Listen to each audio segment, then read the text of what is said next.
ride in on hitters while using their same old throwing motions. It all looked the same. It's kind of like throwing a wiffle ball. You know, everyone's done that, right? You throw a wiffle ball, you have no friggin' idea where that thing is going. Imagine being able to do that with a regular baseball. I mean, if you could throw a baseball and get the movement of a wiffle ball, you could be the next Hall of Fame pitcher. You wouldn't even have to try out. So all of that trickery put bats to sleep back then. It was also, in a word, just absolutely gross. When the league finally cracked down on the spitball after the 1920 season, you could tick off two major reasons. It was to jumpstart offenses and clean up one of the most unsanitary practice any sport had ever practiced, or has since. The clinching argument, though, came on August 16th, 1920, facing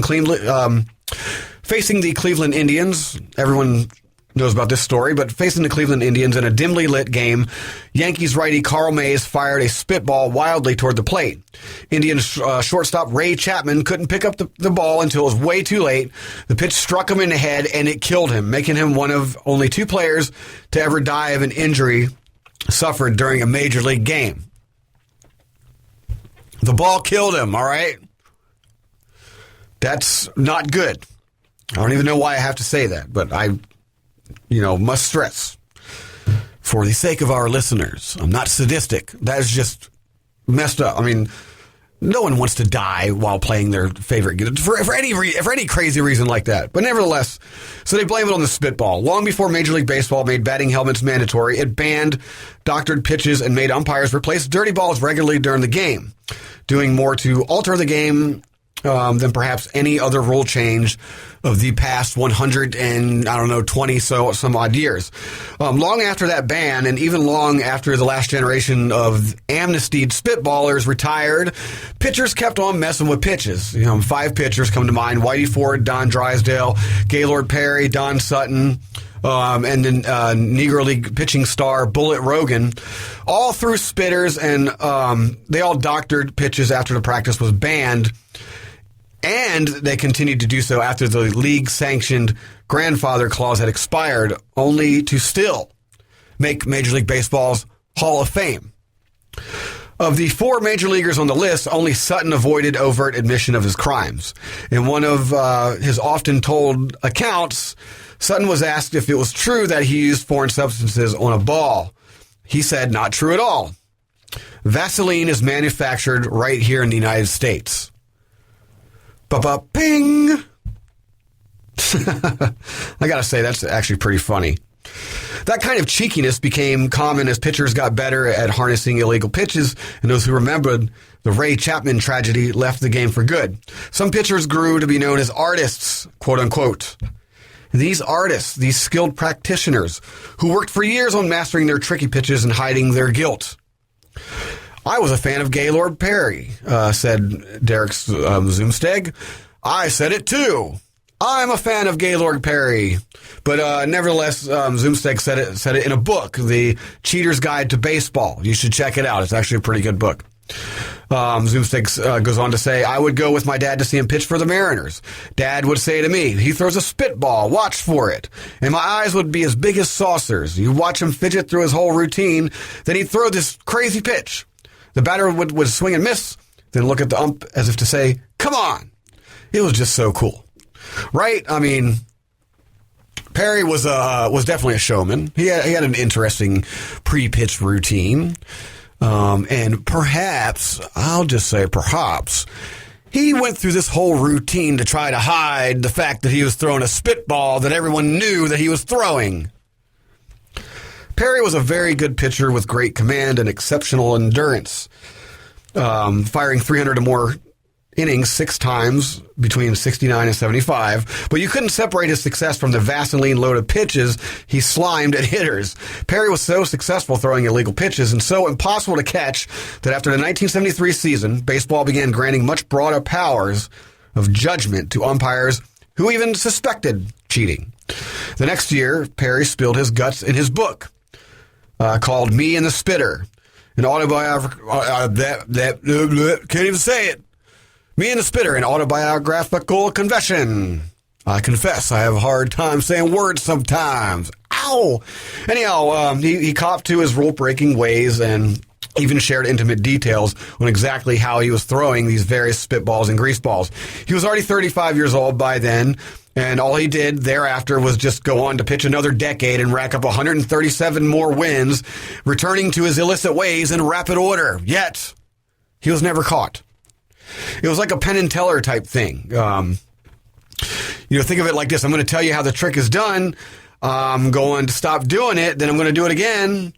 And then you're still going to watch me and you're still not going to know how I did it. I have a little theory about Gaylord Perry.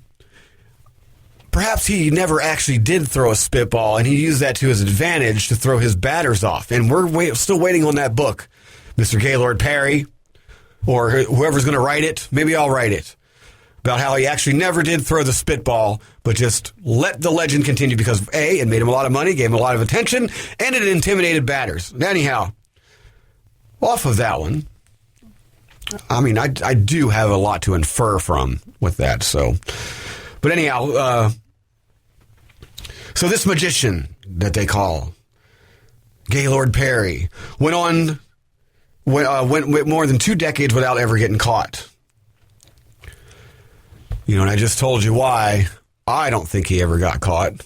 I mean, I don't really believe that, but I think it's a pretty good inference. I mean, it wasn't until his 21st season that Perry finally got suspended, though. The advantage Perry, Sutton, and all of their contemporaries had on today's pitchers was infrastructure. Sutton and Drysdale could and would exchange notes on how to beat hitters using doctored pitches. If you didn't have a teammate who threw a spitter, your pitching coach may have known how to throw one. Or he might have known someone that could come in and teach you how to throw one. Or a pitcher on another team, or a recently retired pitcher willing to share his trade secrets. We didn't have Twitter.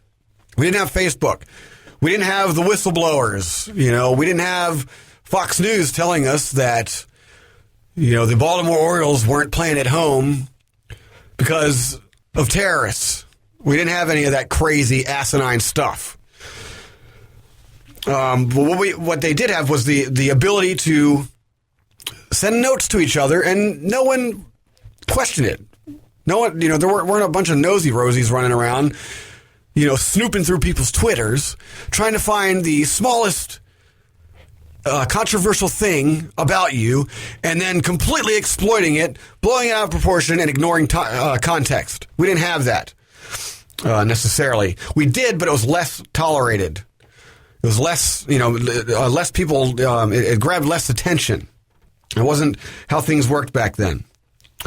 But the emergence and a subsequent spread of the split-fingered fastball, thanks to Sutter. The incentive to throw a spitball dropped because this new weapon was emerging, the split-finger fastball. So when you throw a split-finger fastball, you go through the same motions as you would a regular fastball, except you're holding the ball in a different manner. Just look up split-finger fastball, and you'll see what I'm saying, or you'll see what I'm talking about. It's better than I could actually explain it with words. But you basically just flip the ball on its side and you wing it like a fastball, and you just kind of cork your wrist a little bit, and you get some really, really deceptive movement out of it. The split-fingered fastball is not a very hard pitch to master. Pitchers got reluctant to do it simply because they didn't know how to do it. So people, as more and more pitchers learned how to throw a split-finger fastball, the more pitchers relied less on something like a grease ball or a foreign substance to get that kind of crazy movement out of these balls. And also the knowledge base of how to actually throw a grease ball or a spit ball was eroded. I mean, it was just, a lot of these, the older pitchers from baseball's past, have either passed on or they're just not around the game anymore or whatever. But nevertheless, the tricks and secrets aren't being passed along. Maybe that's why Brian Matusz got caught. He had a terrible teacher. I don't know. So that's only one reason, of course, and it's not the only reason. The continued invention of like newer pitchers and pitchers playing around with different pitches have given players even more weapons to deploy against hitters without risking suspensions and damaged reputations. and other things that can come from getting caught. Catching a pitcher in the act has become easier as well. Chesbro and Chakotay pitched decades before the advent of television. When Perry and Sutton first broke in, you might have one or two primitive cameras roving around the field to catch an entire play. Even when Rogers got caught on live television just a few years back, well, it's more than a few years now, it's 9 years ago, the 2006 World Series, games were not routinely broadcast in high definition the way they are now. Now you have an array of crystal clear cameras and legions of video experts able to slice and dice footage at warp speed and discover the tiniest transgression. Advanced play-by-play systems such as Pitch FX and TrackMan, whatever these things are, go even further. They track the arm angle, break, and velocity on every single pitch thrown in a big league game. Even a handful of aberrations would show up as big flashing question marks to the brilliant analysts who break down such data for a living. Technology has done more than its share to to do away with and exterminate the spitter. Of course, that doesn't mean pitchers have stopped cheating completely. Obviously, it doesn't. I keep thinking about this guy named Brian Matusz with the substance on his arm. Hey, figure out a different way to do it, buddy. Seriously. You're embarrassing yourself. That's all you're doing. And it's kind of embarrassing to be patronized as well with all the denial, etc. It's like, come on, man. We have HD FX television showing us that you had something there. Just because we can't inject you with a needle and extract the DNA from everything that's ever been on your arm and determine that, oh, that was Vaseline, doesn't mean you didn't have something there, and that doesn't mean that you weren't going to it, to perhaps, I'll say, take advantage or to gain an advantage. So umpires, running into a little bit there. Umpires have always tried to keep their eyes on the pitcher. That's no doubt about it. The director of Major League Baseball's Major League umpires, Randy Marsh, even says so. I mean, he talks about, I read an interview where he talks about how that's one of the things that umpires do is they try to keep a close eye on pitchers just in general without, having to use television to do it. Marsh was also a veteran. He spent 27 years umping in the big leagues. He also, in this interview, I'm just actually going to pull it up right now and quote him. Quote, he's talking about how he watches pitchers. I mean, quote, they have to step off the rubber if they're going to their mouth to rub the ball up. We watch that, but there hasn't been any crusade or directive with umpires to go after guys with spitballs. Hasn't even been mentioned. So, I guess what he's saying right there is they sort of turn a blind eye to it unless there's either a complaint or if it's just something just so egregious and obvious that warrants, that kind of repugnant reaction to toss someone from a game. There are factors working in a pitcher's favor if you wanted to bend the rules. Obviously. That quote just kind of says it all. Though blatantly spitting on a ball is strictly forbidden and easy to spot, the definition of a foreign substance just remains vague. A Rosenbag sits at the foot of every pitcher's mound in every ballpark. Pitchers are allowed to use it to dust their hands and get a better grip on the ball. Leave a Rosenbag out in the rain, though, and guess what you get? You get a substance that's so sticky, it's pretty much just as good as having pine tar on your hand.